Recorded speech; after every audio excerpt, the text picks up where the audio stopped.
Selamat datang saudara-saudari semua di channel YouTube ini. Terima kasih mendukung dengan subscribe, like, and share. Sehubung judul konten ini, kerusakan akhlak dan mental orang Minang sangat kritis, parah. Terutama mental nenek mama, penghulu datuk yang tidak pernah melewati program kaderisasi alih generasi.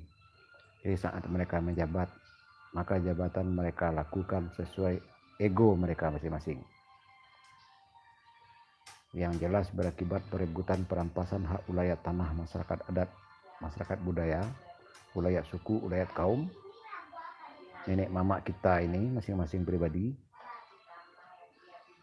Syukur kalau nenek mama saudara-saudari tidak berlaku, tetapi banyak nenek mama yang lain berbuat seperti itu untuk memenuhi kebutuhan keduniawiannya. Mereka mengemban jabatan sebagai penghulu datuk hanya untuk mengutamakan kepentingan pribadi dan golongan. Mereka bekerjasama dengan golongan kerapatan adat negari, wali negari, sampai Badan Pertanahan Nasional, bahkan Pemda. Itu barusan level kecil.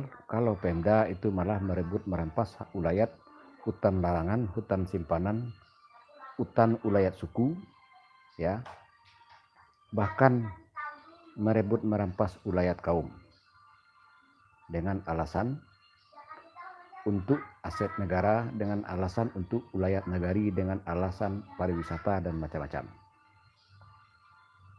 Itu kerusakan akhlaknya dari nenek mama bekerjasama dengan jaringan oligarki golongan-golongan dari hukum tata pemerintahan. Ya, terima kasih saudara-saudari membagikan. Ini keprihatinan kita bersama.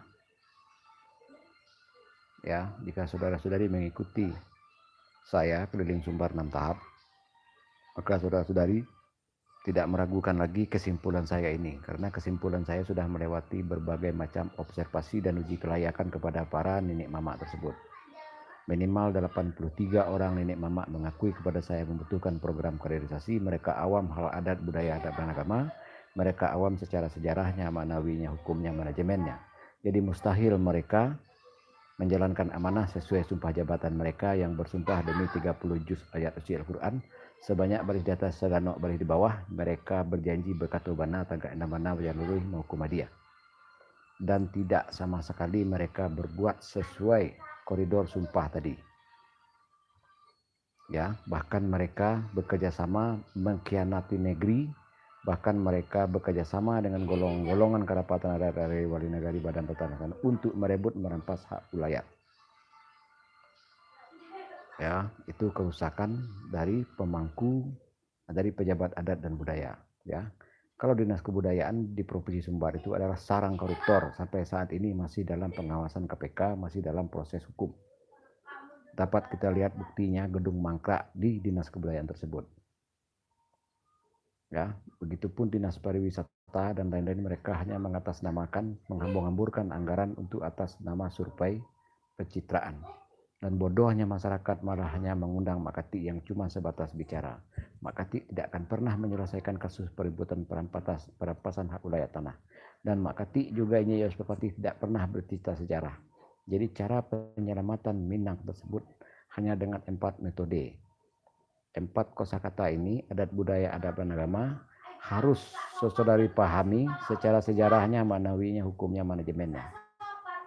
Begitu ya.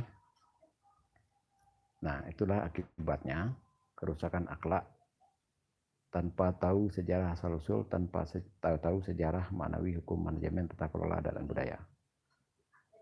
Ya, akhirnya mudah-mudi pergaulannya ngawur. Kerusakan akhlak mudah-mudi di mana-mana, ya. Para wanita lemah, tidak ada yang membela. Seharusnya laki-laki yang membela, tetapi si laki-laki tersebut yang memperkosa, melecehkan. Ya, sudah banyak saat ini di Sumbar itu. Jangankan kawin cerai, jangankan membuang bayi, bahkan sudah banyak si laki-laki berhubungan seksual dengan ibunya, si bapak berhubungan seksual dengan ayahnya. Tidak hanya sekedar bapak tiri memperkosa anak tiri, bukan hanya sekedar ibu tiri memperkosa anak tiri. Ya, Saudara-saudari, jangan lagi tertipu oleh kato basusun, oleh bahasa Asabibia Malambai para nenek mama. Sedangkan para nenek mama saja begitu realitanya. Jangan pula nanti sampai tertipu lagi berulang kali masyarakat adat dan budaya oleh tokoh-tokoh politik yang mencalon menjadi anggota dewan atau yang memperpanjang posisi sebagai anggota dewan, juga yang akan bertahan sebagai bupati, wakil bupati, wali kota, wakil wali kota. Sedangkan wali kota Solo itu saja dulu dia hanya berjanji 1 periode menjabat wali kota. Lalu saat ini si Zul Elfian Datuk Tianso itu haji pula, dia mungkin kata-katanya tidak bisa dipegang. Buktinya dia sudah 2 kali jabatan menjadi wali kota saat ini. Ya, itu haram uang yang dia makan. Sementara orang malah mendukung orang-orang haram tersebut, ya, orang-orang yang kental 3 ciri munafik. Dan efeknya apa? Jika kita yang sama-sama hidup saat ini tidak berbuat, tidak bekerja sama, tidak bersatu membangun kekuatan, maka perebutan perampasan hak ulayat berkelanjutan terjadi. Maka orang-orang jaringan oligarki, kapitalisme, nepotisme, ya, kolusi, ya, berposisi gubernur, wakil gubernur, bupati, berposisi nenek mama, bebas merebut merampas hak ulayat tanah di Provinsi Sumbar. Ya, terserah saudara-saudari mau melanjutkan egoisme, melanjutkan masih beranggapan Minang baik-baik saja, silahkan dilanjutkan. Tetapi realitanya itulah yang saya saksikan. 6 kali keliling Sumbar tiap tahun, 1 kali keliling Sumbar membutuhkan waktu 3 bulan. Ya, wilayah 19 kota, 19 kabupaten, tidak perlu saudara-saudari sembunyikan lagi hal keruh dan kusut yang terjadi. Saya sudah menyaksikan dengan mata kepala saya sendiri. Ya, jadi mereka hanya Asabibia Malambai, hanya kato basusun, hanya menipu orang-orang yang bodoh. Jadi mau pintar atau mau bodoh berpulang ke pribadi masing-masing. Ya, siapapun itu tanpa kecuali saat dia sudah berjabatan, dia hanya akan mengamankan jabatannya. Dia tidak akan mau membela yang lemah. Apalagi yang pelaku kezoliman itu adalah teman dia sendiri, teman dia sesamakan, teman dia sesama wali negari, teman dia sesama kecamatan, teman dia sesama orang politik. Dia tidak akan pernah membela perebutan perampasan hak ulayat tanah. Jangan pernah berharap, ya, termasuk juga di berbagai wilayah di Minang itu tanpa kecuali, termasuk di Alahan Panjang, ya, Pasaman, pesisir selatan. Bullshit mereka semua membela rakyat kecil, bullshit mereka semua membela perebutan perampasan hak ulayat.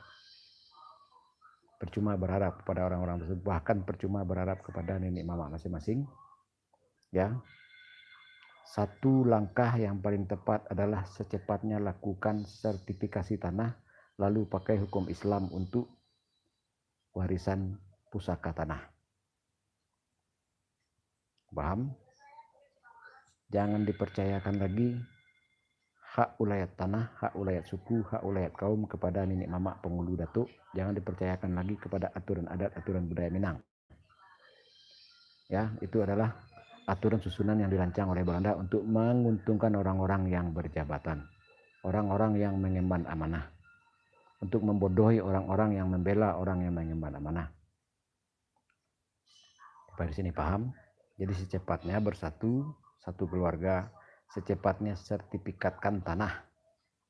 Urus sporadiknya kepada Karapatan Adat Nagari, kepada wali negari, ya, untuk didaftarkan ikut prona, ya, atau diurus langsung sertifikat tanah. Lalu berembuk luas sesama keluarga, masing-masing tetap bersertifikat. Jika tidak bersertifikat, hanya akan menjadi mangsa orang-orang serakah di Minang yang berposisi nenek mama penghulu datuk, yang berposisi hukum di hukum tata pemerintahan, hanya akan menjadi mangsa lawyer hukum tata pemerintahan. Ya, cukup sekian, terima kasih. Ya, jadi anda yang Asabibia Malambai cuma bicara di YouTube, percuma Anda bicara tanpa bisa membela perebutan perampasan hak ulayat tanah masyarakat adat, masyarakat budaya. Kalian hanya mencari uang, kalian hanya sok tahu, sok paten, sok cihui. Sampai di sini jelas? Percuma Anda bicara tanpa ada kekuatan. Tiada beda Anda dengan yang lain.